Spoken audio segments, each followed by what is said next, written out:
Chicken inasal sa kawali. Sarap!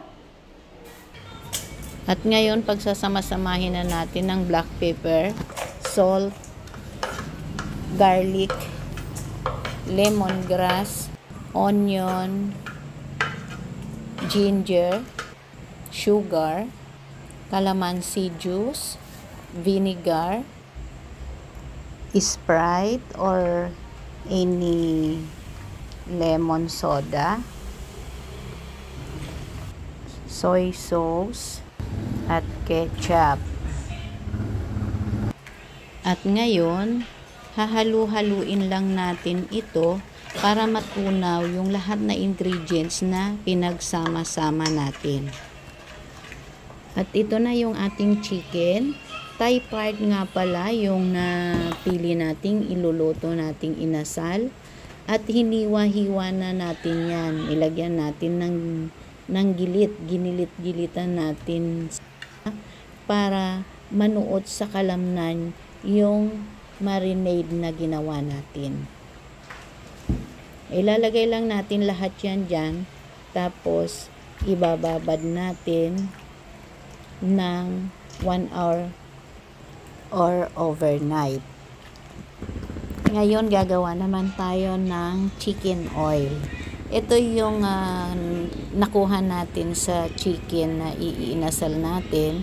Yung chicken skin at saka yung mga fats niya ay kinuha natin para ito ang gawin nating chicken oil. Ilagay lang natin siya sa pan, then hayaan nating ma-toast at lalabas yung kanyang oil. Ayan na, lumabas na ang oil niya at toasted na yung chicken skin natin. At ito na yung chicken oil natin. Ngayon, lalagyan na natin ng tomato seed. Ayan, sobrang init. Ayan. Direta na natin sa strainer para hindi na tayo mamaya magsal. Lalagyan natin ng konting paminta, konting asin para maglasa siya. Bubukod tayo ng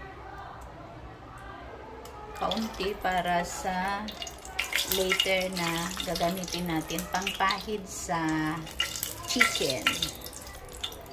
chicken oil. Yan. Ito na yung na-marinade natin overnight. At ngayon, magluluto na tayo. Papahiran lang muna natin ng cooking oil yung ating grilled pan. Iyan lang muna natin siya dyan. Ipa-fry lang muna natin siya ng kaunti.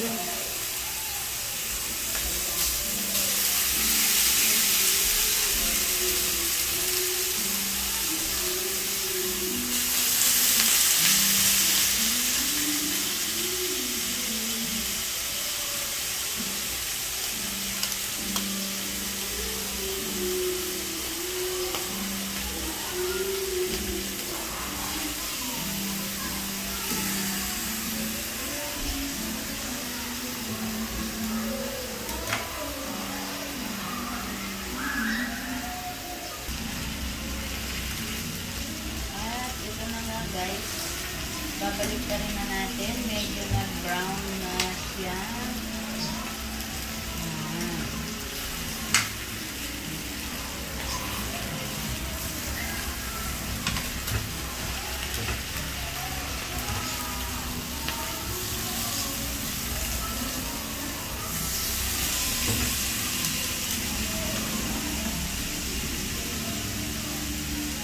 Ito na yung ginawa natin na chicken oil. Papahiran na natin ngayon ito, guys, para umulas siya. Ayan. Papahiran natin para lasang-lasa talaga ang chicken inasal. Ayan o. Hindi na kayo pipila sa restaurant na may ganito.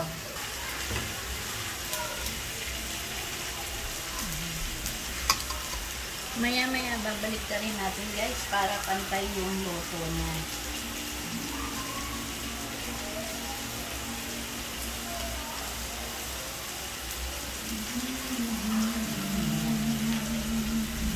Ayan, naglalabas na yung sarili niyang fats.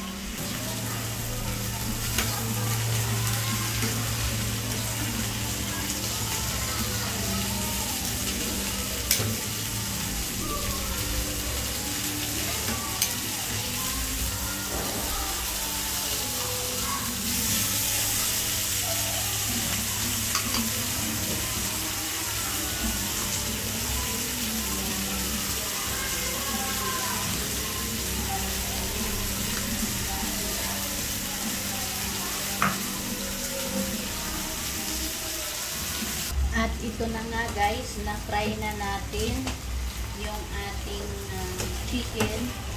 Ano, brown na siya. Ibubuhos na natin dyan yung ating pinagbabaran. Yan, yung pinagbabaran natin sa kanya. Hanggang sa matuyo.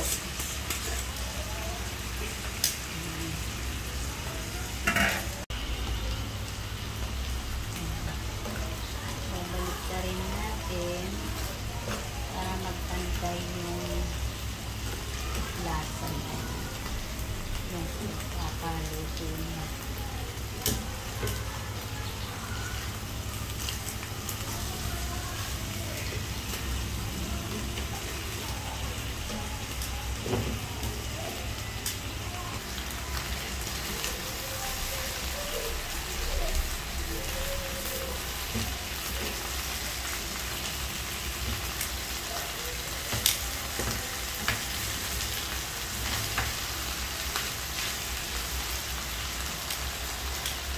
Yan na guys, ang ating chicken inasal sa kawali.